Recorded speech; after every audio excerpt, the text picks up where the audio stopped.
Welcome to Mystic Realms Recap. Please like, share, and subscribe. Enjoy today's episode. Right after lunch, Iris and Kai took Aurora away, leaving Lux behind. The two girls wanted to continue their girl talk and didn't want the half-elf to take part in their discussion. Left with no choice, Lux decided to visit Keen and talk to him about his plans for the future. Actually, my master will be leaving soon, so I think I will return to Elysium for a while, Keen said. As to where exactly I'd go, I guess I'll explore the territory around the Crystal Palace. Anyway, our guild headquarters is already relocated there. Lux smirked. Are you sure you don't want to visit Rose first? No. Keen shook his head. She said that I should focus on training because something big is going to happen soon. The half-elf frowned after hearing his friend's reply. After pondering a bit, he decided to pry further to make sure that he wasn't making a wrong assumption. Did she see another vision? Lux asked. Keen held his friend's gaze before nodding his head. Yes, but she refused to tell me what it was. All I know is that it is somehow related to you. She added that even if you try to look for her, she won't tell you a thing. I tried to ask further, but the only thing she said was that knowing what she saw in this particular vision wouldn't change a thing. In fact, it might only make things worse if you were to know about it. The frown on Lux's face deepened. How could he not take Rose's vision seriously after what happened in the abyss? Although the worst-case scenario didn't happen, the things they experienced were a close call. If they made one wrong move, then the consequences would have been irredeemable. Perhaps this was why Rose didn't want to tell him anything. If it was only a simple vision, he was certain that Kai's little sister wouldn't hesitate to tell him what she saw in order to let him prepare for the future. Lux pinched the bridge of his nose in order to regain his composure. He just hoped that whatever would come to pass wouldn't be as serious as what happened in the abyss. Is there anything else that I should know? Lux inquired. Keen shook his head. Aside from telling me to do my best to increase my rank and get stronger, she didn't tell me anything else. The half-elf sighed. A part of him regretted knowing this bit of information, and a part of him was thankful because it allowed him to rethink the goals that he wanted to accomplish. Suddenly, both of them felt the presence of two powerful people descending from the sky. Before Lux and Keen could even react, two adults landed a few meters away from them. After seeing who it was, the half-elf sighed in relief because it was none other than his stepfather, Alexander, as well as the great chieftain of the Rowan tribe, Maximilian. But his expression changed again when he saw how exhausted and haggard both saints were. Did something happen? Lux asked. Alexander and Maximilian exchanged a glance before nodding their heads at the same time. A portal that led to the abyss appeared near the barbarian kingdom, Alexander replied. We went there to help seal it. However, it took some time. Hundreds of abyssal creatures, led by several Empyrean-ranked monsters, managed to break through while we were sealing it. The forces of the Six Kingdoms were also there, Maximilian commented. Although it took some time to close the gate and hunt the abyssal monsters that managed to escape, the danger they posed has been successfully eliminated. But everyone is still on high alert since there's a chance that another gate will open. Fortunately, the abyssal gate was a low-level one. The strongest creatures that managed to cross this world were Empyrean-ranked creatures. If a single calamity managed to enter our world, then the patriarch of the Rowan tribe didn't need to finish the rest of his sentence because there was no need to do it. A calamity-ranked abyssal creature might be weaker than a demigod. However, the Six Kingdoms only had 3 active saints. The 2 other saints were living as hermits, so they weren't very active at the moment. If these 5 saints were to work together, then it might be possible to defeat the monster. However, this would only work if they weren't fighting its minions. But if a gate were able to spawn calamity-ranked abyssal creatures, it was possible that more than one would be able to cross to Solais. Beads of sweat formed on Lux's forehead when he thought of the worst-case scenario. If a single demigod was able to pass through that abyssal gate, then the Six Kingdoms would be completely destroyed. Lux shuddered internally. The half-elf knew that they were only able to win against Queen Rhiannon when they fought due to his master's defensive ability, using Antero to block her attacks. Unfortunately, his master couldn't come to Solais, and the strongest fighters in the Six Kingdoms were the Saints and him. Although he already had Avernus on his side, He wasn't confident that they would be able to fend off a demigod, unless his Dracolic had also broken through the demigod rank. Is this the vision that Rose saw? Lux thought. Or is it something else? While Lux was deep in his thoughts, two other adults appeared beside them. Did you seal the gate? Keen's master asked. Yes, Alexander answered. Thank you too for guarding the academy while I was away. Jack Spawow took a swig of his rum before grinning. Well then, since everything has been dealt with, I'll be leaving in 2 days. There are still things I need to handle in Elysium, so unless it is a matter of life and death, don't look for me, okay? Alexander nodded. Thank you, Jack. I'll send you your compensation later. As you should, Jack Spawow replied. I'm off to buy another bottle of rum. Tada. The pirate captain left with steady strides as he headed towards the city at the base of the mountain. When he could no longer be seen, Maximilian also bid his goodbye and returned to his tribe. He hadn't had any rest for nearly a week since this incident started, and he wanted nothing more than to hit the sack. Alexander felt the same, so he didn't stay for long, leaving Lux, Keen, and his master behind. The half-elf was still deep in thought, but he noticed something moving towards the city in the distance. It was a flock of migratory birds that numbered in the hundreds. For some reason, I am having a déjà vu, Lux thought as his eyes followed what was now about to fly past the city. Due to his heightened vision, he was able to see a bit further than the rest. Then it happened. All the birds started to poop at the same time, which made the half-elf shudder. He only knew one person who would be subjected to that kind of bad luck, so he hurriedly opened his wings to fly toward the city. Aurora was currently with Iris and Kai, and he had completely forgotten to tell them that the pink-haired beauty was a magnet for trouble, especially in places where there were a lot of people. That day, a series of unfortunate events happened within the city, which made Lux temporarily forget the nagging feeling in the back of his mind. The sound of kissing permeated inside the room as two beautiful ladies took turns kissing Lux on the couch. Soft sighs escaped their lips as his fingers teased their entrances before pushing deep inside them. Their breasts were pressed against his chest, making his heart melt due to how small they were. However, at the center of their softness, he could feel their pink tips slowly turning hard due to how aroused both of them were. It had been a while since they were with Lux, and because of what happened in the abyss, their feelings for each other only became stronger. This was especially true for Kai, who had now completely fallen in love with Lux. Even when the two of them had been engaged and had already embraced each other, they couldn't say that they truly loved each other.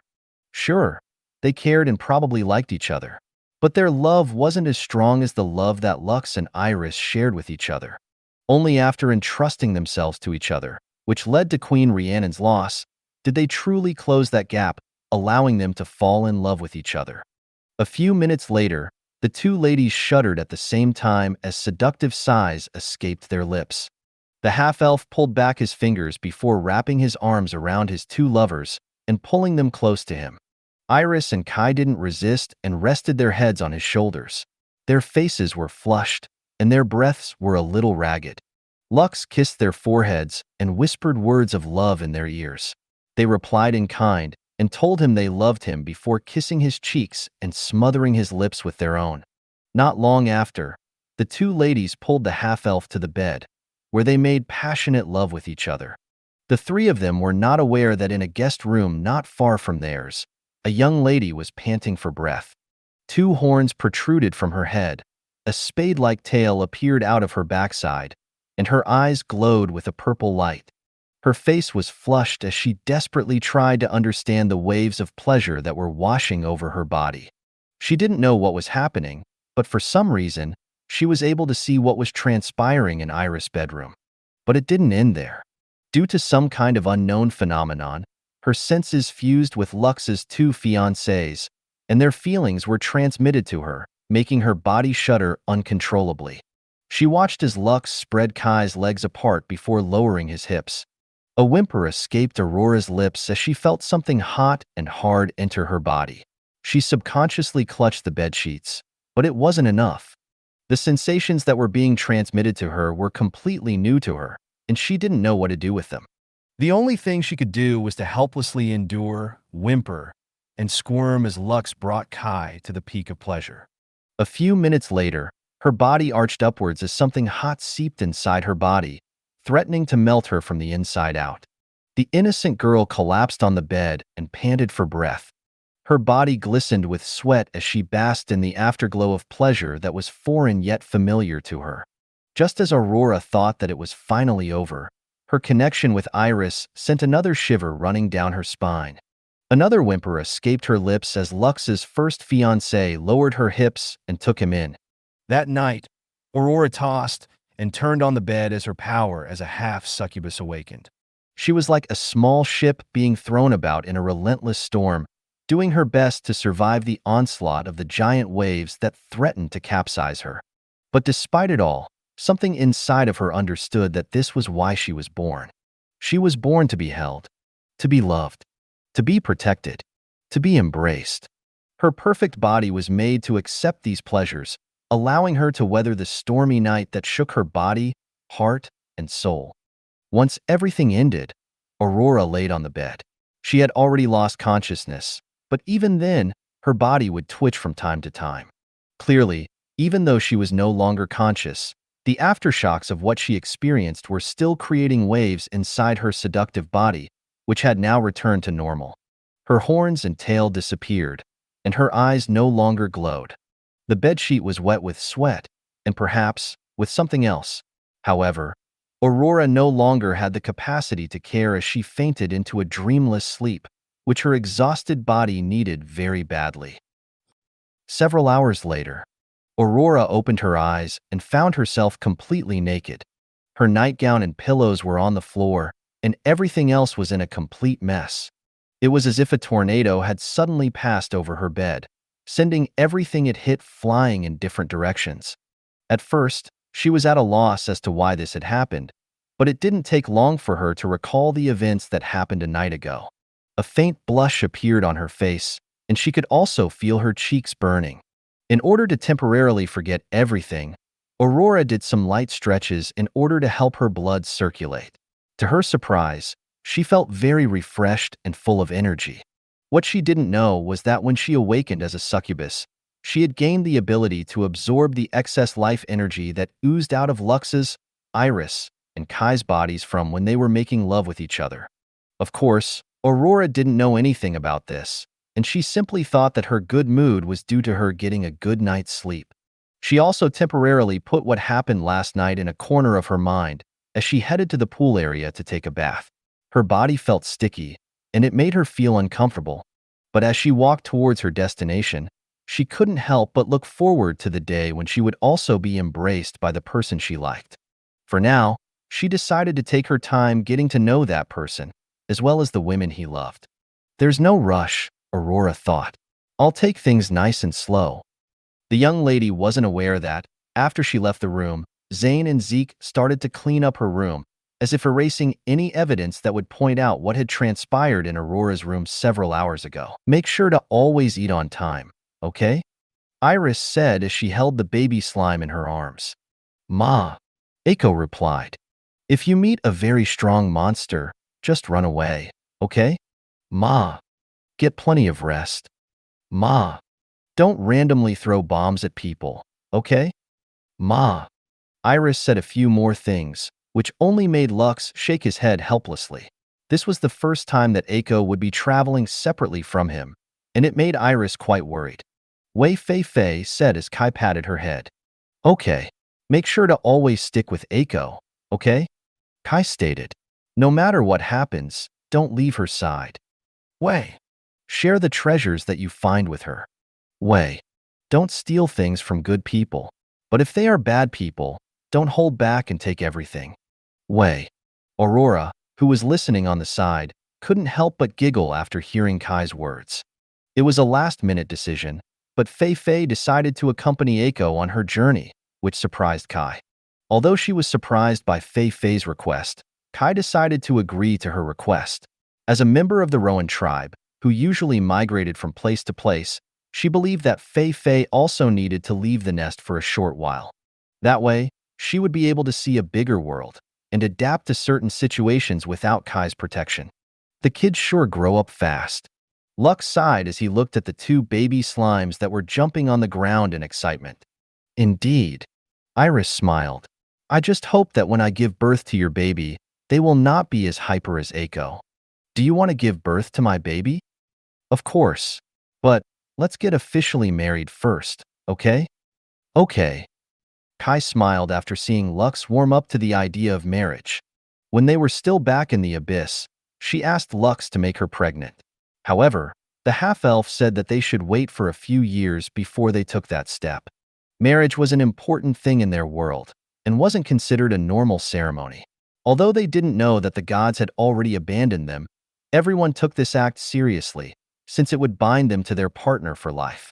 Also, she was looking forward to officially being a part of the Kaiser family, taking Lux's surname as her own. Aurora just listened with a smile on her face. She would glance at Lux from time to time, which didn't escape the attention of the two ladies who had become his fiancées. Iris and Kai shared knowing smiles with each other, but they didn't say anything. Fortunately, Lux didn't see this exchange because he was busy giving Eiko and Fei Fei a few resources to take on their journey. Are you both ready to go? Lux asked the two baby slimes that were looking up at him with anticipation. Pa. Way.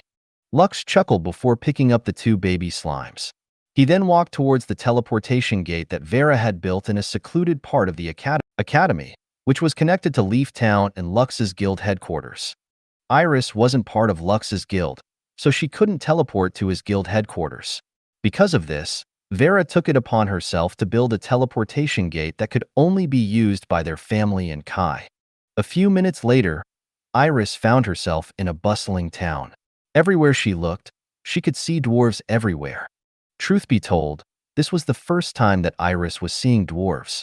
She had seen elves, beastkins, and even gnomes, but she had never met a dwarf during her travels. As humans, they stood out like a sore thumb and immediately became the center of attention. The dwarves that had just arrived in Leaf Town were quite surprised, but when their head, they felt as if they had seen them before. Gaze landed on the half-elf, as well as the baby slime that was perched on top of his head. They felt as if they had seen them before. Lux ignored them and walked towards the statue in the plaza. This had become one of the main attractions of Leaf Village before it had been renamed to Leaf Town. When Iris saw Lux's statue, her eyes lit up in surprise. The Guardian statue? Iris read the description of the statue. Eternal Guardians of Leaf Village. Eiko, you're amazing. Ma. Eiko replied happily after she was praised by her mama. Lux looked at his fiancée with anticipation because he wanted to be praised as well. However, Iris only smiled mischievously, not giving him the satisfaction he was looking for. Seeing her expression, the half-elf decided to punish her tonight and make her understand who her daddy was. I'll introduce both of you to everyone first, Lux said to Iris and Aurora. Eiko, make sure to properly say goodbye to them as well. Eiko nodded. Pa. She had many friends in Leaf Village, including Bedivir's daughter, Heidi, and Sid's younger twin sisters, Laura and Livia. Naturally, she was also friends with their baby slimes, whom they had named Sidi, Cora, and Nora. The first person they visited was Grandma Annie, who happily gave Eiko and Fei Fei several bags of candies that they could take on their journey. Laura and Livia were also quite happy because it had been a while since Lux and Eiko had visited them. Bedivere, who had sensed his master's presence, arrived at the scene with his wife, Lilia, and his daughter, Heidi. A/N. Bedivere is Lux's Dragon Knight, just in case you guys forgot. After introducing Iris and Aurora to them, Lux went to visit his master, but Randolph was currently not in Leaf Town. According to Grandma Annie, he went to the capital city of the Dwarven Kingdom, Eronwen, in order to join the auction to buy precious ores and metals. Since his master was not around, Lux took everyone to visit the former village head, Sedwin, who was now the mayor of Leaf Town. Damn you, brat. You don't deserve these two beauties as your wives, Sedwin shook his head after seeing Iris and Kai. Aurora, right? It will be best if you stay away from this troublemaker. If you're not careful, you might find yourself becoming his fiancée in the future. Aurora blushed, but she didn't say anything. Deep inside, she hoped that what Sedwin had said would become a reality.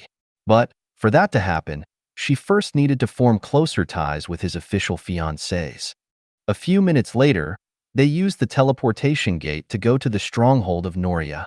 Lux wanted to introduce Iris and Aurora to everyone. So whenever they visited the Dwarven Kingdom, Commander Thoram and his men would be able to help them just in case something happened while he was away. After their short meeting, it was truly time to say goodbye. The two baby slimes became teary-eyed as they looked up at Iris and Kai.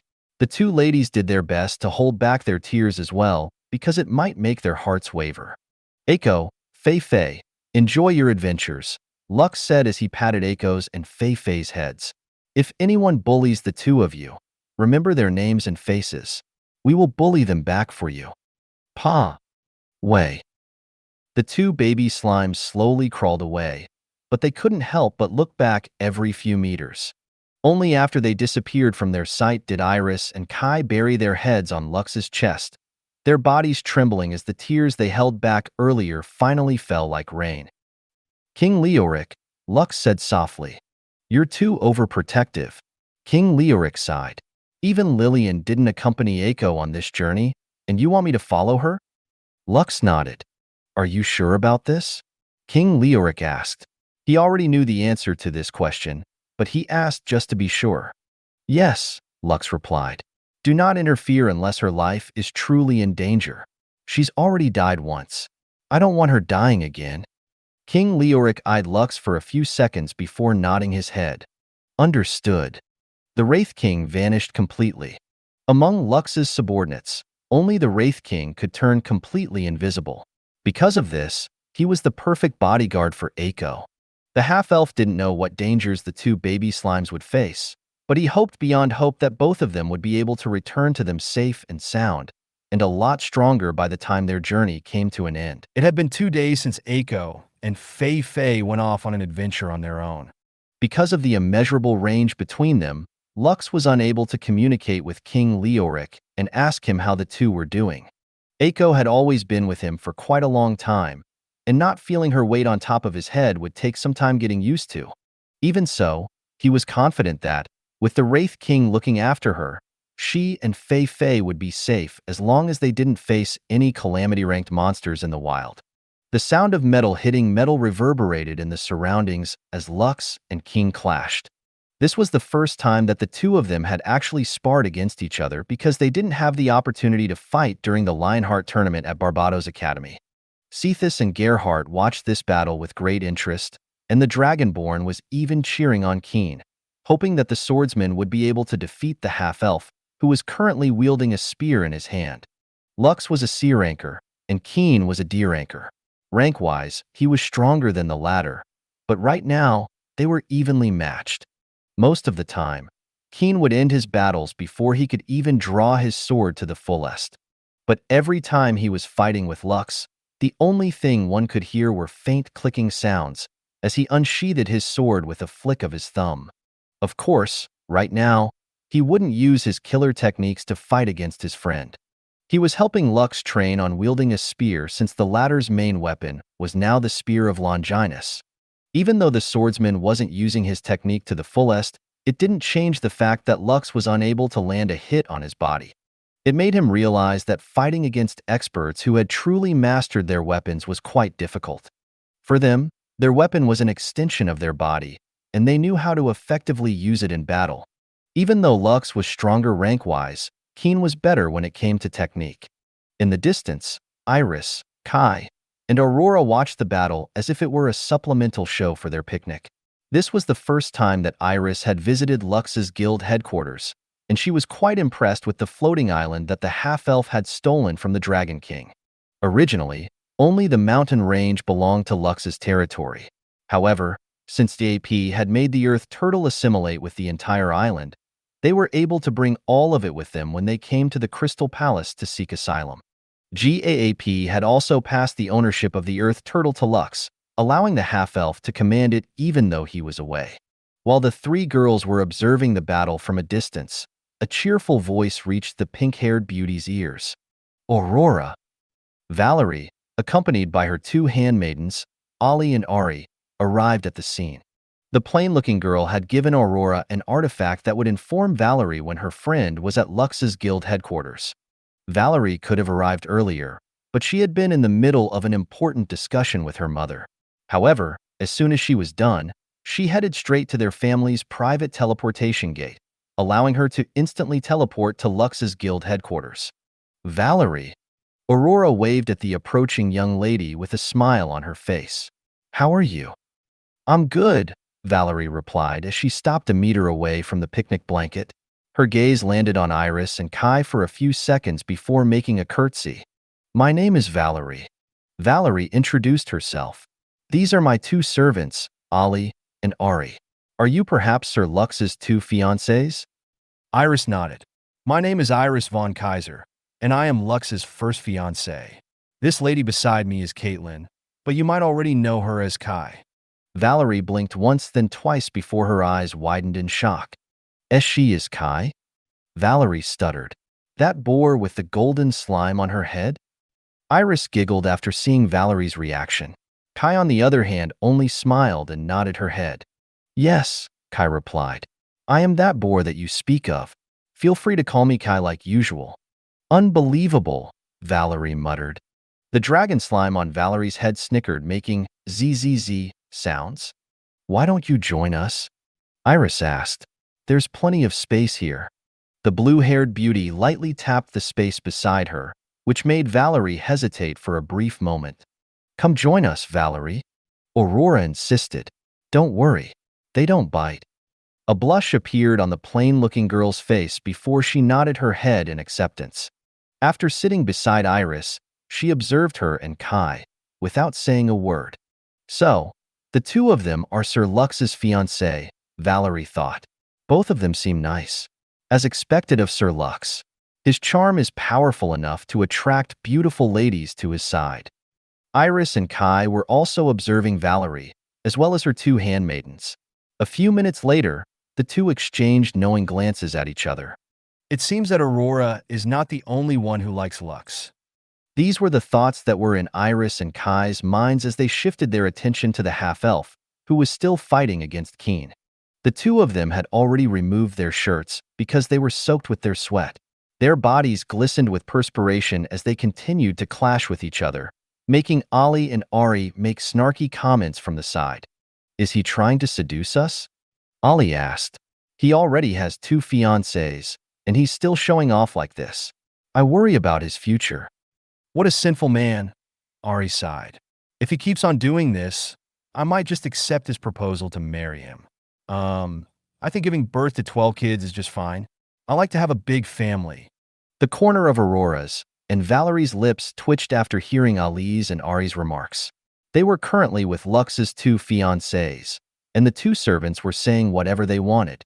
To their surprise, Iris and Kai didn't say anything and simply smiled. Perhaps they knew that Ali and Ari were just joking, so they didn't take it to heart. Clearly, their relationship with the half-elf was close enough for them to joke about something like this. "Jokes are half-truths, you know?" Aurora said with a smile. "Does this mean that the two of you like Lux as well?" Ali and Ari glanced at Aurora and smiled. "He would have to get through us before he could do anything to our mistress," Ali replied. "If he wants to make our mistress pregnant, he has to make us pregnant first," Ari said with a straight face. Valerie choked on the tea that had just been given to her by Iris. She did like Lux, but for her two handmaidens to say something like this, especially when Iris and Kai were right beside them, made her feel like hiding inside a hole. Ali rubbed Valerie's back as the young lady coughed repeatedly. "Are you okay, mistress?" Ari asked with concern. "I will be if the two of you stop talking," Valerie replied. "Understood." Ari nodded. "We will drug Lux's drink with aphrodisiac and serve him to you on a silver platter." "Ari!" Valerie pounced on her handmaiden, pinning her down on the blanket. A giggle escaped Ari's lips as Valerie tried to use her hands to cover the talkative girl's mouth. She didn't know why her handmaiden was acting like this, and it was making her cheeks burn in embarrassment. What she didn't know was that Ali and Ari were testing Iris and Kai's bottom line. They really cared about Valerie, so they wanted to know the thoughts of Lux's two fiancés when it came to their future husband having more wives. Seeing that Iris and Kai didn't seem to mind their words, they secretly let out a sigh of relief in their hearts. I guess our mistress still has a chance, Ollie thought.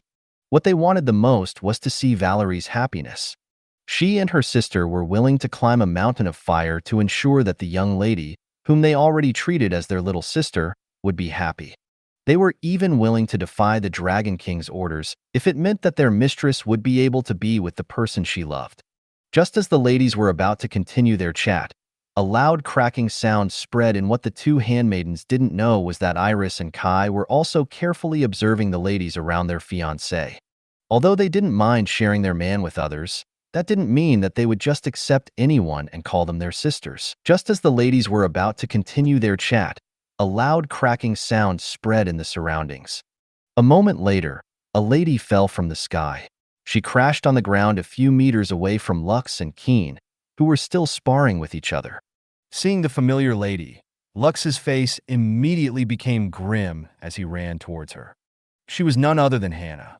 She was one of the members of his master's covenant, and seeing her injured to such a degree made the half-elf feel as if his heart was being squeezed inside his chest. Healing wind. Lux immediately used his healing spell as he carefully cradled the injured lady in his arms. "Hannah, wake up, Hannah," Lux said as he lightly shook her body. "What happened? Where is Master?" Hannah's eyes fluttered open. She looked at Lux in a daze before raising her hand to touch the side of his face. "A master," Hannah said. "The divine army." After saying those words, Hannah lost consciousness. Lux gritted his teeth before carrying her in his arms. He then flew towards their guild headquarters in order to get Hannah properly treated. That was the only way for her to give him a proper explanation, so he could understand what happened to his master, who had parted with him with a smile on his face. Lux paced back and forth as he waited for Hannah to wake up. Her injuries were already healed, but her physical, mental, and spiritual power had reached its limit, making her fall into a temporary coma. The half-elf was certain that once she recovered a bit of her strength, she would wake up eventually. However, a day had passed since Hannah appeared before him. Before she fell unconscious, she was only able to speak a few words. This was her desperate attempt to inform Lux what had happened. "A master, the divine army." 4 words. It was only 4 words, but it was more than enough to tell him that his master, GAP, had clashed with the divine army of light. As one of his covenant members, Hannah would never leave GAAP's side unless it was a last resort. Among GAAP's covenant members, Hannah specialized in support magic. She could bend space, cast spells that boost her allies' strength, as well as use other spells that would help them in battle. It wouldn't be an exaggeration to say that her role was very important because she was the one who ensured that her team wouldn't be at a disadvantage. The only time when she would fail to do so was if they faced an opponent that could overpower GAAP's trump card, Antero. Did he get ambushed by several Supremes? Lux thought, does the Divine Army have a demigod under their wing? As far as he knew, the Divine Army didn't have a demigod in their ranks. They only had one Supreme, whom he believed was still injured. Antero was very powerful, so an injured Supreme couldn't possibly deal with the Golem of Destruction. Even if that Supreme had recovered completely, he alone wouldn't be able to fight Antero head-on. Maybe he is really facing more than one Supreme. Lux clenched his fists in anger. It is also possible that they have employed more than one demigod to ambush Master. The half-elf continued to pace back and forth inside his room as he waited for Hannah to wake up. He hadn't slept a wink for a day because he wanted to be awake when she woke up. Iris and Kai were worried about Lux, but the half-elf said that he wanted to be alone for the time being. They understood how important GAAP was to him, so they gave him some space and waited for him to come out of his room. 2 more days passed, but there was still no sign of Hannah waking up. That was the day when Orr came to visit Lux in his guild headquarters, and the Dragon Prince's expression had a rare look of anxiety on his face. "I've come to give you this letter," Orr said as he handed a sealed letter to Lux. "My aunt also received one. If the contents of the 2 letters are the same, then I have an idea about what it entails." Lux nodded before breaking the seal of the letter and reading its contents. A moment later, The half-elf smashed his fist on the wall of his room, creating a hole in it. Bastards! Lux growled in anger, or looked at the half-elf's bloodied fist and sighed in his heart. Without saying a word, the dragon prince held Lux's injured hand and blew on it. The injury slowly closed up until it fully recovered. He then took out a handkerchief and wiped the blood that remained on the half-elf's hand. Lux didn't resist as his chest heaved up and down due to anger. He closed his eyes and bit his lips until it drew blood. Or, who had just finished healing Lux's hand, frowned. Still, he didn't say anything and blew on the half-elf's lips before wiping the remaining blood with his handkerchief. It seems that the Divine Army wanted to make this a big event, or said softly. They sent invitations to other powers in the continent, asking them to celebrate their founder's anniversary. The Dragon Prince didn't say the other half because there was no need to do so. The Divine Army of Light intended to showcase a grand execution on their founder's anniversary. They probably wanted to do this to show that anyone who dared to cross them would not be tolerated. Of course, since they didn't kill GAP right away, it was quite obvious that they planned to use him as bait, in hopes that Lux would make an appearance.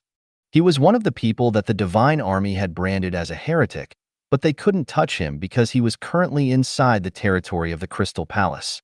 According to the agreement, if Lux left the borders of the Crystal Palace, the Divine Army could capture him, and Lady Augustina would not get in the way. Since that was the case, they only needed to force the half-elf to come out of hiding and voluntarily head to their home base. Simply put, there was no better bait to use than JAP, whom Lux cared for very much. Lux slowly raised his head to look at the Dragon Prince. His gaze was steady and seemed to see right through his soul, or held his gaze, and the two of them stared at each other for nearly a minute before the Dragon Prince spoke. "You and I both know that this is a trap," or said. "The venue is in the capital city of the Divine Empire, and their security will be airtight. You may be thinking of asking my aunt for help, but there is a high chance that she won't agree. If she were to break her agreement with the Divine Army of Light, then nothing would stop them from breaking their agreement with us as well. They will definitely send their people to destroy your guild headquarters and kill your people. Right now, the only reason why they haven't done anything is because you are under the protection of the Crystal Palace." Lux turned around and gazed at where the sleeping Hannah lay on his bed. She had a pained expression on her face, which hadn't changed since she had lost consciousness. Perhaps the reason why she came to look for Lux, despite her injured state, was to ask for his help to save her master. The half-elf once again closed his eyes as he took a deep breath. "I need some time alone," Lux said without even turning to look at the Dragon Prince behind him. "Thank you for bringing this letter to me." Or wanted to say something, but decided to hold his words for the time being. He wanted to say that he would do everything he could do to help, but he knew that Lux didn't need empty promises at the moment. Since he wasn't certain that he could convince his aunt to help the half-elf save his master, he decided to not say anything.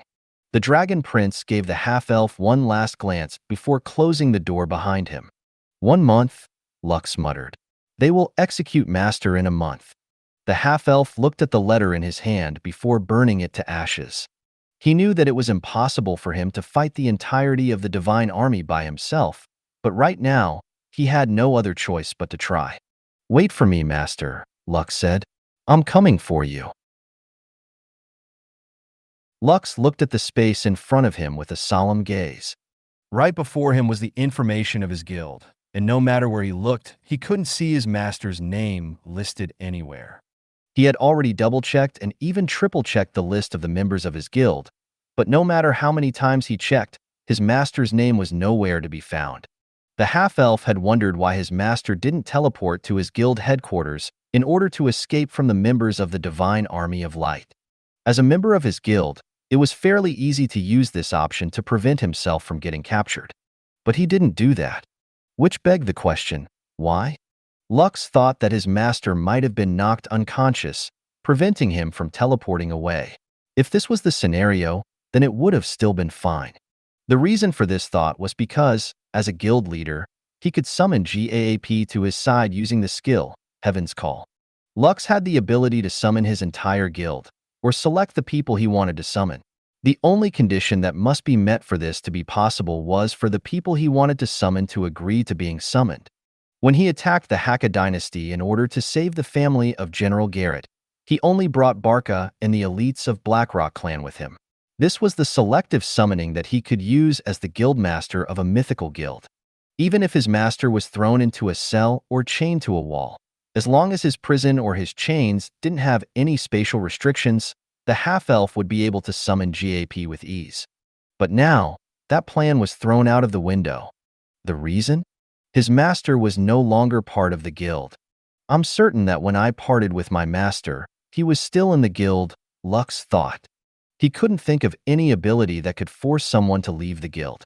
When Kai was in the abyss, Lux had checked her information in the guild, and although she was inaccessible, her name was only grayed out. She was still there, but communication was not possible at that time. This also ruled out the possibility that his master was in a place similar to the abyss, which prevented him from contacting him or using the guild's teleportation ability. There was only one explanation, and that was he left the guild on his own. It was also possible that he had left the guild the moment he was captured, which brought back the same question. Why? Lux thought, why did Master leave? He knew that JAP wanted revenge against the divine army of light. Even the half-elf didn't have any good relationship with them, and he wanted nothing more than to nuke them to oblivion. As if waiting for that moment, Lux recalled the scene when he parted with his master.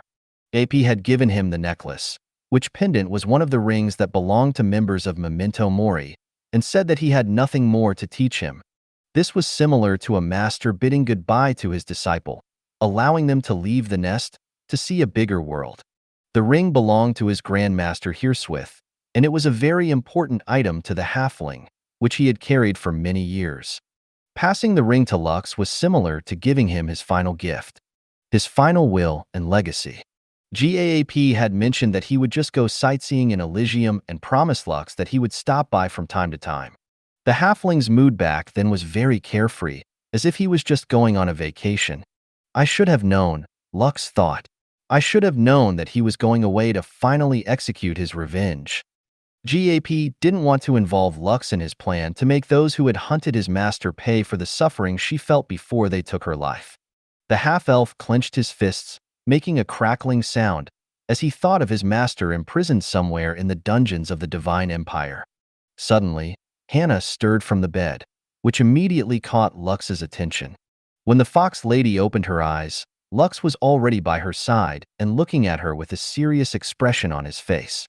Hannah, please tell me everything from the start, Lux said before sitting on the bed and holding her hand. Don't leave out anything. Hannah nodded and told Lux about everything that happened before his master was captured. There were two people that JAP wanted to kill no matter what. The first one was the High King of Lunaria. The second was the Oracle of Light. Since the Oracle was always within the Divine Empire, protected by the best warriors of their army, JAP decided to deal with the High King first and visited the Kingdom of Lunaria. What JAP did to the Kingdom of Lunaria was genocide. He didn't hold back and erased one of the strongest backers of the Divine Army of Light from the face of the world. All of its cities and all of the people within them died in a single day. It was a complete massacre without any shred of mercy. Lux felt all the hairs on the back of his neck stand on end. He knew that his master wasn't the most gentle and kindest person in the world, but he didn't expect that he would go this far. This reminded him of the time when he was in the Wolfpine Barony. The seven-headed dog of calamity, Tejujagwa, obliterated an entire city, not caring about the lives of the innocent. Tejujagwa was only a calamity-ranked beast. This meant that the kind of devastation that a demigod could leave would easily surpass what the seven-headed dog had done, especially if this demigod was one of the strongest demigods in existence, Antero. Hannah continued her tale. Unfortunately, the High King of Lunaria wasn't there when we attacked.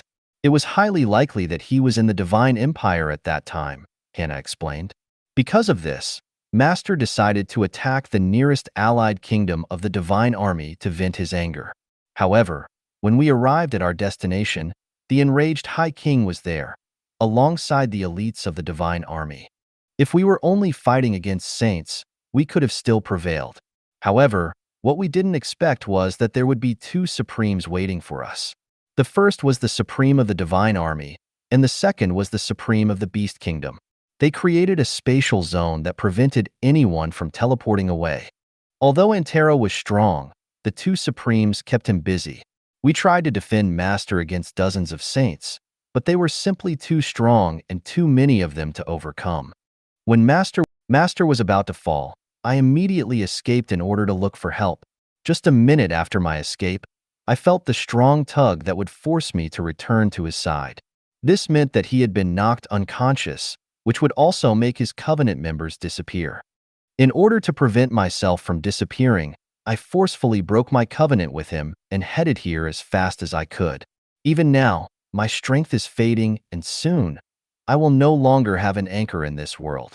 When the last of my power is used up, I will cease to exist. Lux, please, save Master. I beg of you. Hannah's body was starting to glow and turn into particles of light. She held onto the half-elf while begging for him to save her master, despite the fact that she was about to disappear forever. Don't worry, I will do my best, Lux replied as he held Hannah's hand tightly. But I can't do it alone. I will need your help, Hannah. Form a temporary covenant with me. I need your power. Hannah held Lux's gaze before closing her eyes. A moment later, rows of text appeared in front of Lux. Do you wish to form a temporary covenant with Hannah? Yes. No, the half-elf didn't hesitate to choose yes, and with this, Hannah anchored herself to him, allowing her to take Lux's power as her nourishment. Until Master is safe, let's work together, Hannah, Lux said. We will save him no matter what happens. Hannah nodded, her tears streaming down her face. She had done everything in her power to return to the territory of the Crystal Palace, desperate to look for the only person who would save her master from being executed. Lux knew that time was of the essence, so just an hour after Hannah woke up, the two of them vanished from the territory of the Crystal Palace. Lux wasn't strong enough to face the might of the divine army alone. Because of this, he would need to make preparations in order to save his master from the organization that branded them both as heretics. The Dragon King snorted after reading the contents of the letter that had been handed to him by the messenger of the divine army of light. It looks like your luck has run out, halfling, the Dragon King said. For them to not kill you outright can only mean one thing. They also want to kill your disciple and send both of you to the afterlife. The Dragon King of Karshvar Draconis had a lukewarm relationship with GAAP, but he cared about Hearswith, which was why he tolerated her disciple. As for the halfling, he didn't give AF*CK. Since Hearswith was already dead, he didn't have any intention of extending his hand to help the halfling. However, just as he was about to burn the letter, his daughter stormed inside the throne room with an anxious look on her face. Ali and Ari followed behind her, but the two immediately knelt on the floor to pay tribute to their king. Valerie, on the other hand, had no care for such trivial matters as she immediately crossed the distance to hold her father's hand. "Father, I need your help," Valerie shouted. Sir Lux's master needs your help." Valerie was still wearing her disguise, so the royal guard didn't recognize her right away. However, since the Dragon King didn't say anything, they finally connected the dots together and realized that the plain-looking girl was none other than their princess. "All of you leave," the Dragon King ordered. Immediately, everyone in the throne room left with haste, leaving only the anxious-looking Valerie and her father behind. "Valerie, we cannot interfere with the affairs of mortals," the Dragon King stated. "Karshvar Draconis only moves to protect our people and interests. Did you forget? When the Divine Army targeted that half-elf's headquarters, I didn't lift a hand to protect them." But this is different, father," Valerie insisted. This time, Sir Lux might get in trouble. He will definitely try to save his master. Originally, Valerie was unaware of GAAP's current situation. She only knew about the specifics when Or sought her after visiting Lux and told her everything. The Dragon Prince thought that since Valerie was the Dragon Princess and liked Lux very much, she would be able to convince her father to help. This was why he didn't hesitate to tell Valerie everything. As soon as she found out about this news, she immediately returned to the capital city in order to talk to her father. However, his answer made her feel helpless. Seeing that her father didn't want to help, Valerie did the only thing she could do, and that was to cry. Her anguished wail reverberated in the throne room, making the Dragon King's heart ache. At first, he decided to ignore her, but Valerie's crying only intensified. He had doted on his daughter ever since she was a child and had given her everything she wanted. Seeing her cry like this because of the half-elf and halfling pair annoyed him very much. At that exact moment, the hidden passage behind the throne room opened and a beautiful woman with long purple hair and eyes walked toward her daughter and held her tightly. The queen of the Karshvar Draconis, Saphira, glanced at her husband, making the latter sigh in his heart. I can't interfere with the execution because the divine army, and I have made a pact of non-aggression and non-interference, the Dragon King stated. However, if that half-elf is really going to rescue his master and is about to lose his life in the process, I will extend my hand to help him. However, I will only help him, and not his master, JP. This is the only compromise that I can make. Saphira sighed in her heart as she did her best to comfort her daughter. Being a king also meant carrying heaving burdens. The Dragon King's words were law, and since he had agreed to have a non-aggression and non-interference pact with the Divine Army of Light, he couldn't casually break his word. Saving Lux's life would already be pushing it, so this was the only compromise that he could make. Meanwhile, in the Crystal Palace, Aunt, is there really nothing we can do? Or asked, I don't want to see Lux suffer. Lady Augustina sighed before shaking her head. Unless Lux uses the dragon token in his hands, we can't do anything, Lady Augustina. But he is indeed very important to us. If his life is in any danger, I will make a move to protect him. This, I swear upon my name and title as the steward of the Crystal Palace. This wasn't the first time that or tried to convince his aunt to help Lux. But just like the Dragon King, the steward of the Crystal Palace had also agreed to a non-aggression and non-interference policy. Simply put, the Divine Army had covered all bases even before they captured GAAP. Or looked very dejected, but there was nothing more that he could do. He just hoped that Lux wouldn't do anything reckless, but this was just wishful thinking. How could he possibly not do anything reckless? Since he was going to save his master, it couldn't even be called recklessness. It was simply suicide. Necromancer's ancestral grounds. Have you heard? Hirswitha's disciple is going to be executed by the Divine Army in a month, a necromancer said to Kieran, who happened to visit the necromancer's ancestral grounds to talk with Drackle. A/N. Kieran is Lorelei's master, the elf that fought Lux in the necromancer's ancestral lands. Is this a joke? Kieran asked back. Do you think I'm in the mood for jokes? It's not a joke, man. The necromancer shook his head. This news is already spreading like wildfire. It's only a matter of time before it reaches the upper echelons of Memento Mori.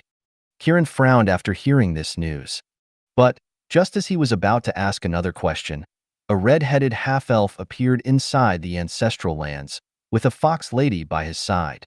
Lux gave Kieran a sidelong glance before walking past him. Hey boy, Kieran shouted.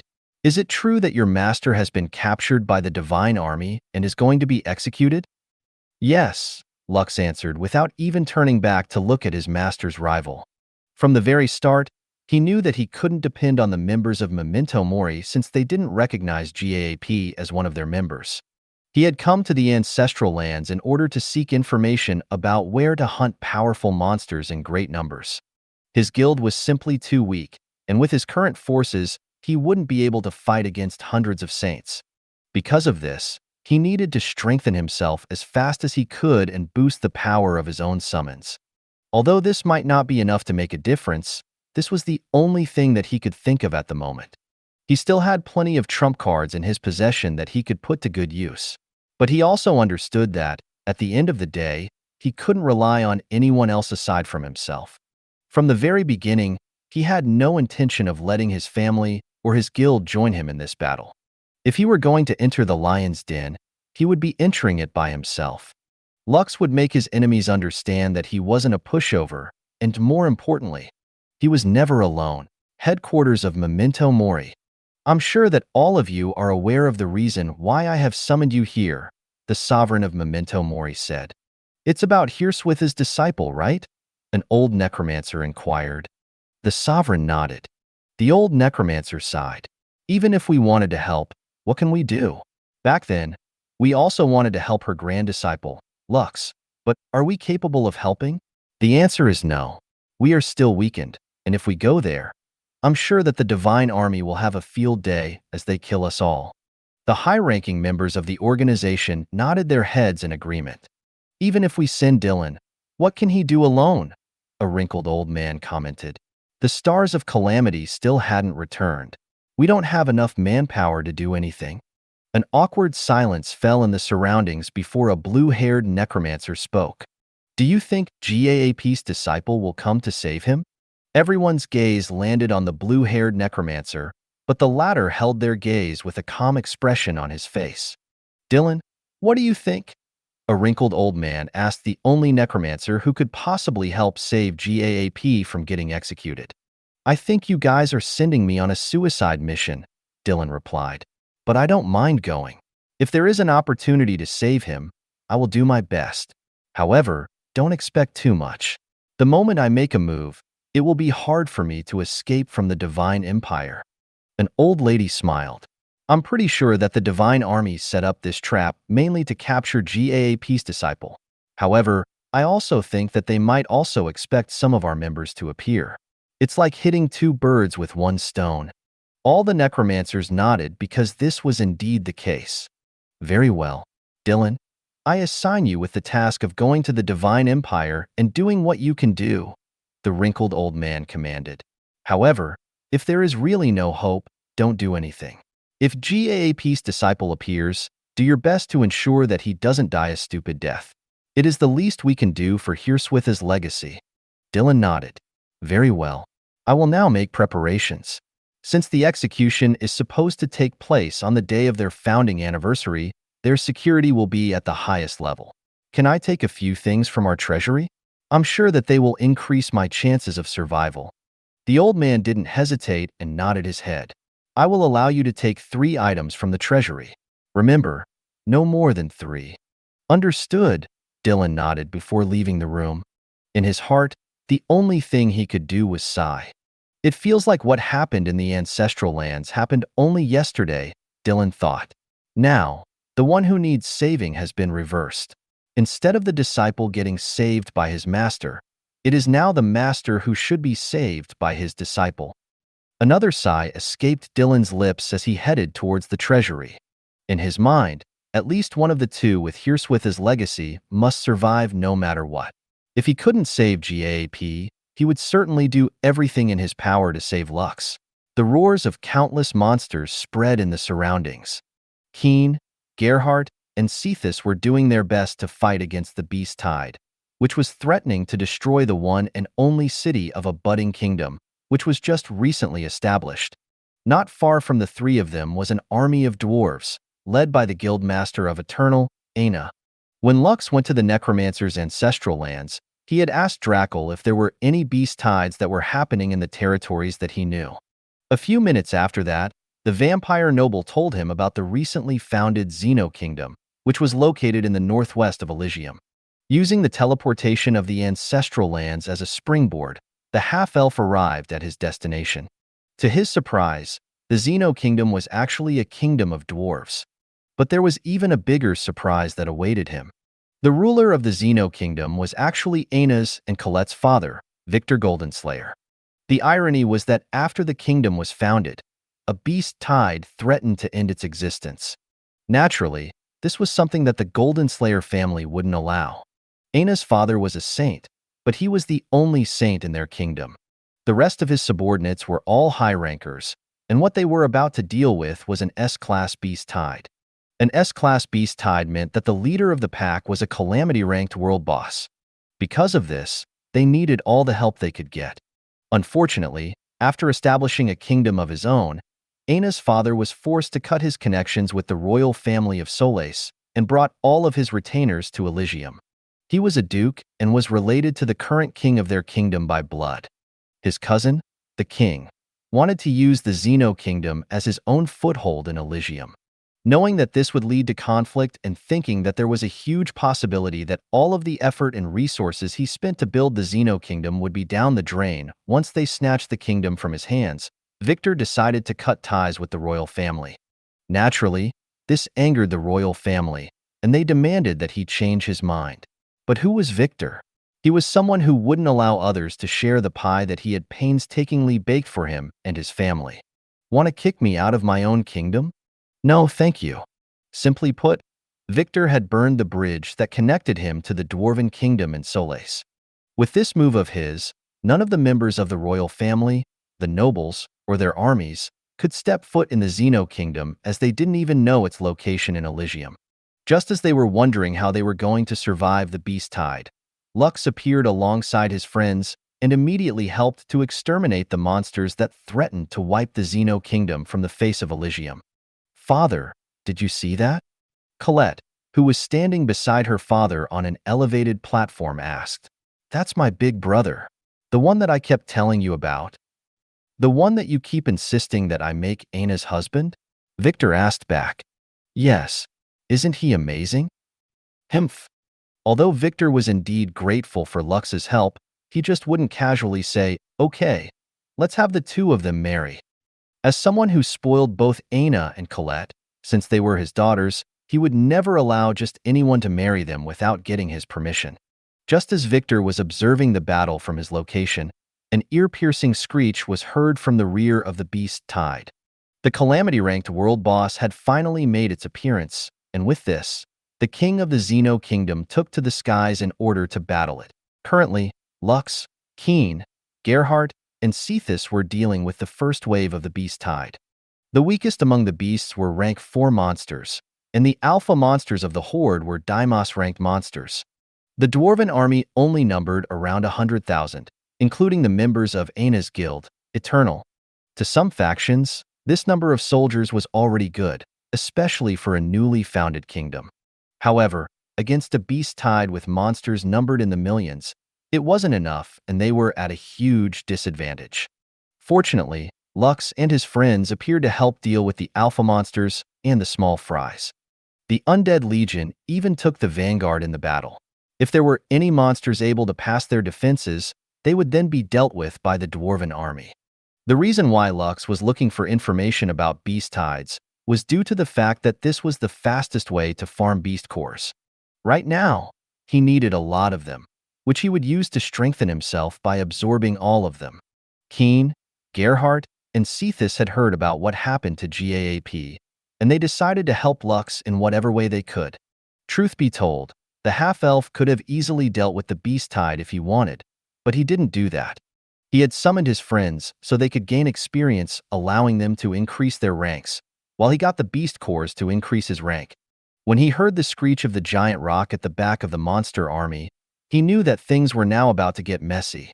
As a giant flying world boss, the rock was escorted by thousands of flying monsters, and their ranks ranged from rank 5 up to the Empyrean rank.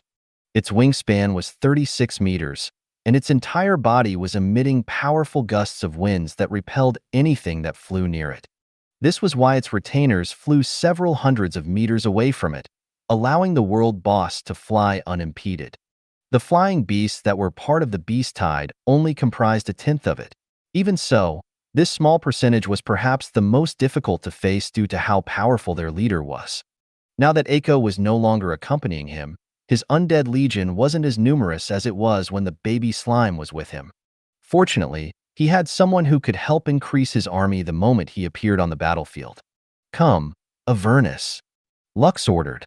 Immediately, a Dracolic manifested itself in the sky above him. When the Dracolic appeared, the dwarves thought that it was an enemy. However, after it unleashed a dragon's breath towards the monster tide, everyone breathed a sigh of relief. A powerful monster like the Dracolic was something that they didn't want to fight if at all possible. Avernus roared, and Lux's undead army instantly doubled due to its skill. Summon Undead Legion. From death's embrace, I rise with fire and bone. As Avernus, I claim my rightful throne. A fiery gate appeared on the ground below the Dracolic, and the forces of hell charged out of it with a determined look on their faces. The hellish army cut through the beast tide like a hot knife cutting through butter, instantly lifting the pressure upon the shoulders of the dwarf defenders. Uncle Avernus, Cephas shamelessly called out to the Dracolic, who had now become his idol. "I'll fight with you." The Dracolic chuckled as he gazed at the very eager Dragonborn, who had called him uncle. "Come." Avernus smirked. "Let's teach these lowlanders how superior the dragon race is." "Yes, uncle." Cephas flew towards the beast tide and raised his spear. Gravity domain. A dark dome expanded outwards, increasing the gravity within it by 3 times. This sudden change in the battlefield affected the beasts that were inside the gravity domain, forcing them to stop their charge and endure the forces that were pressing down on them. Cephas could have increased the output of his power and used it to crush the bones of his enemies. However, if he did that, he would easily get tired, so he settled for the next best thing. All of Cephas' allies, including Lux's army and the dwarves, weren't affected by this ability. Since there was an army willing to exterminate the immobile monsters, it was enough that the Dragonborn kept the domain active. Seeing this scene, Avernus chuckled before flying towards the rock, which was currently being distracted by Victor. Although the opponent was a calamity-ranked monster, and he was just of the Empyrean rank, the Dracolic was fearless. The reason? Because his race was superior. Even in death, the bones of a dragon were very sturdy and resistant to most elemental attacks. Simply put, a Dracolic was evil incarnate, having all of its powers when it was still alive, without the weakness of the flesh and with the added strength of the undead. When he was a demigod, Avernus battled against the strongest demigods of the abyss. Even if it had regressed, it was not afraid to face a calamity-ranked monster whose species was much inferior to it. The giant rock slapped away the dwarven saint with its wings before shifting its attention to the approaching Dracolic. It gave a mighty shriek before covering its entire body in a hurricane. It then flew towards the Dracolic, which it deemed as the biggest threat on the battlefield. Avernus sneered and activated his skill, Death Seeker, allowing him to pinpoint the location of the rock that was hiding inside the hurricane. The Dracolic then covered itself with necrotic flames before it flew towards the incoming hurricane. Clearly, he wanted to fight the rock in a battle of strength to see which of them was stronger. The beasts positioned directly beneath the two monsters almost instantly turned into meat paste, sending a blood mist rising in the air. With an earth-shaking rumble, a powerful shockwave spread across the battlefield as the two world bosses collided. Victor, who had just recovered from getting slapped away, was sent flying backward once again as the shock wave hit him without warning. The beasts positioned directly beneath the two monsters almost instantly turned into meat paste, sending a blood mist rising in the air. The flying monsters accompanying the rock were also blown away, and their formation was disrupted. "Aina, tell your people to retreat to the walls of the city," Lux stated. "Things are going to become more dangerous around here." Aina nodded and immediately gave the order to retreat. "Colette, go back to the city," Aina ordered. "Yes, sister," Colette replied. The adorable dwarf knew how dangerous the situation was, so she no longer tarried and followed the army to escape. Aina didn't leave and stayed beside Lux, who was commanding his undead from the rear. The half-elf gave the beautiful dwarf a sidelong glance before shifting his attention to the battle in the sky. He knew that Aina was strong, especially in her Angel of Vengeance form, so he didn't ask her to retreat like the rest. "The monsters will be more desperate to attack the city now," Lux stated. "It will be best if we wipe them out now before things get more complicated." Aina nodded in agreement. Immediately, her body was bathed in a holy light, and she transformed into the Angel of Vengeance. Right now, Aina looked like a Valkyrie, and the white, tendril-like wings on her back looked so holy, making the dwarves who were observing her in the distance look at her with reverence. Suddenly, Lux thought of something, and a smirk appeared on his face. "Come, Seraphina," Lux shouted. Immediately, a pillar of light descended from the sky, and within it, his battle angel materialized. Similar to Aina, Seraphina also had tendril-like wings. The only difference was that Aina's wings were white, while Seraphina's wings were golden. Just as Lux expected, Aina was shocked to see Seraphina. Seraphina, on the other hand, gave the dwarf angel a brief nod before looking at the beast tied in front of her. With two beautiful angels standing beside him, Lux looked like a war god who was being accompanied by divine beings. "Go," Lux stated. "Wipe them out and show no mercy." Aina and Seraphina nodded at the same time before flying towards the sky. A moment later, countless beams of light crisscrossed the battlefield from the heavens, slicing up everything that was unlucky enough to be hit by their deadly radiance. From behind, Lux watched with a calm expression on his face as the battlefield was bathed by radiant flames, instantly killing a tenth of the beast tide that threatened to flatten the Xeno kingdom. A screech filled with anger pulsated all over the battlefield as the calamity-ranked rock clashed against Avernus for the umpteenth time. The Dracolic was pushed back, but the sneer on its face never faded. It was as if Avernus was telling his enemy that even if it was a little stronger than him, the great rock's death was still inevitable. Perhaps the rock understood what Avernus was implying, which angered it more. Victor, who was supposed to assist the Dracolic in fighting the rock, was uncontrollably pushed back by the strong wind currents that rampaged the surrounding area. Seeing that he couldn't join the battle between the two powerhouses, he shifted his attention to the giant eagles and rocks that served as the great rock's lackeys. The saint raised his spiked mace and clashed against them, venting his frustration. On the ground, the undead were unstoppable. Countless skeletons and zombies swarmed their enemies. Those who died were soon animated by Avernus and the Liches. These zombie beasts rampaged and attacked their former allies with a ferocity that rivaled their own when they were still alive. Aina and Seraphina unleashed bolts of lightning, as well as beams of light from the sky, annihilating the monsters in the center of their formation. Lux and Asmodeus would then use the corpse explosion skill and detonate their dead bodies, spreading death and destruction to everything around them. High above the tower walls, Colette pointed at the half-elf with a big smile on her adorable face. "Do you see him?" Colette asked the defenders around her. "That is my big brother." The adorable dwarf kept on praising the half-elf, and from time to time, she would throw out comments like, "He will be marrying my sister soon. Please come to their wedding, okay?" Prevent them from having any intention of courting her sister. Fortunately, Lux was too busy to pay attention to Colette, or else he might have choked on his saliva because of the rumors that the little dwarf was spreading. He wasn't aware that many hearts were broken the moment they heard that the warrior princess of Eternal was engaged to the half-elf, who commanded a mighty army that was several times stronger than their own. Of course, Colette was making all of this up. She was simply using the opportunity to raise Lux's standing in the eyes of others and prevent them from having any intention of courting her sister. As the minutes passed, the beast tide was slowly losing its momentum as its number decreased exponentially. Keen, Gerhardt, and Cephas were also benefiting greatly from the battle, and to Lux's surprise, Gerhardt managed to become a deer anchor as the battle progressed. "I'll be harvesting those beast cores soon," Lux muttered as he gazed at the monsters in front of him. Naturally, he couldn't take everything since Victor and Aina still needed to reward their men for helping defend their territory. Lux was fine with that, and he planned to share the spoils with a 70-30th split. He would be taking 70, while the Xeno Kingdom would get 30%. Also, he would take the corpses of the strong monsters and add them to his undead legion. As for the rest, the Xeno Kingdom could have them. Monster parts were also an important commodity that could be used to craft armor and weapons.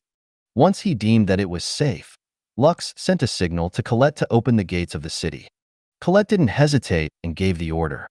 A moment later, the dwarven army charged forward to clean up the remaining monsters that numbered in the tens of thousands. The half-elf understood that since the kingdom was just newly founded, they needed their warriors to increase their rank by killing monsters. Assist them in killing the monsters, Lux ordered his subordinates, but allow them to deal the last blow. After giving his order, the half-elf took to the skies and joined Victor in cleaning up the aerial monsters. The saint only gave the red-headed teenager a sidelong glance before continuing his rampage. Lux narrowed his eyes and summoned Bedivere, Shax, and his doomsday gargoyles. The giant eagles and giant hawks were decent flying monsters, so he decided to take them all as flying mounts. Bedivere was a dragon knight, but he was capable of taming any flying creature that could be used as a mount. Naturally, in order to tame these strong-willed monsters, they needed to be beaten up to a pulp first. After that, it was easy to make them submit. After giving his order, Lux shifted his attention to Avernus and the Great Rock, who were still fighting in the sky. Avernus' skeletal body had several cracks in it, but the flames in his eyes burned brighter than ever before. "Need some help?" Lux asked through telepathy. "No need," Avernus replied. "I can do this all day." After saying those words, the Dracolic used its tail to smash the face of the rock, sending the creature crashing towards the ground. However, the rock was able to regain its balance mid-air and flapped its mighty wings, soaring toward the sky. It then used its claws to shatter the bones on Avernus' chest, sending the Dracolic flying backward. Avernus roared as he opened his wings wide, stopping himself from flying backward. "I guess it is time to end this," Avernus stated, not caring that his chest was now in tatters. "Cephas, do it." "Yes, uncle," Cephas shouted before pointing his spear at the rock that was flying above his head. "Gravity domain." The Dragonborn didn't hold back and increased the gravity up to 5 times, taking the rock by surprise. The Calamity-ranked monster tried to resist, but Cephas' ability was something that could be condensed to target a single individual. Even though the rock was a powerful monster, it couldn't ignore the laws of gravity, which were ever present no matter where one went. The rock flapped its wings, creating a mighty tempest in order to keep itself afloat, but it was futile. Because of this, it focused its attention on the bastard Dragonborn, who was making its life difficult. Cephas, who had been glared at by the Calamity-ranked monster, felt as if he was about to pee in his pants. However, he held it in as he shouted with all of his might. "Uncle, save me!" Cephas shouted. "I don't want to die." Lux and Gerhardt, who saw this scene, covered their faces with their hands in embarrassment. But before the rock could even attack the Dragonborn whose knees were turning to jelly, Avernus descended from the sky like a burning comet. The Dracolica's body slammed against the rock's back, resulting in the latter screeching in pain. However, it didn't end there. Avernus used his draconic claws like a vice grip to grab the rock's wings and pulled them with all of his might. The Calamity-ranked monster screeched in anger because it understood what the Dracolic planned to tear its wings from its body. Because of this, it planned to do a death roll in the sky in order to shake Avernus off. Unfortunately for it, the dragon already expected this to happen. "You can't do a death roll if I do it first," Avernus roared. Using its tail to wrap around the rock's body, the Dracolic rolled in the sky with the intention of smashing its opponent into the ground. Unable to keep itself floating and burdened by Cephas' gravity domain, the Calamity-ranked monster could only screech in anger and helplessness as it spun in the air alongside the Dracolic, who had a sinister glint in his eyes. Dragon Crush? The two behemoths crashed on the ground, resulting in a force that rivaled one of Aiko's tactical nukes. A mile-long crater expanded outwards, and a powerful shock wave emerged, destroying everything in its path. Lux, Cephas, Bedivere, Shax, and Victor were blown away by the shockwave, and they were all sent flying backward. A giant dust cloud rose to the sky in the shape of a mushroom, making everyone who saw it feel their heart shudder. When the dust receded, the bloodied body of the rock that had lost one of its wings lay on the ground. Avernus' body lay a few meters away from it and was in a very sorry state. The Dracolica's arms and legs had shattered, and one of its wings was also destroyed. Even so, a triumphant sneer could be seen on its face, proving just what kind of character he was. A moment later, a black coffin appeared beside Avernus, making the Dracolic chuckle. "He's all yours, Blackfire," Avernus said before using his tail to give the black coffin a high five as if both of them were wrestlers playing in a tag team battle. The rock weakly raised its head to look at the coffin that was floating towards it. Before it could even do anything, the lid of the coffin slid open, and countless shadowy hands grabbed hold of the rock's body. The black hands then pulled the monster towards its body, but the rock wasn't planning to go down without a fight. It struggled and did its best to resist, preventing Blackfire from devouring it completely. In the end, Blackfire smacked the rock's body with the lid of its coffin repeatedly, until the latter lost consciousness. The black coffin then claimed its prize before disappearing from everyone's sight. Now that the beast tide was over, Lux decided to stay in the Xeno Kingdom for 2 days because he still needed to collect his share of beast cores and dead monsters. After that, he would leave and look for another beast tide, or a monster nest that would allow him to gather as many resources as possible. He had a plan in his mind, and, if he succeeded, the chances of him rescuing his master would increase as well. While this was happening, Gaap, who had been imprisoned within the dungeons of the Divine Empire, finally opened his eyes. Thank you for watching. I hope you enjoyed today's episode. If you did, please like, share, and subscribe.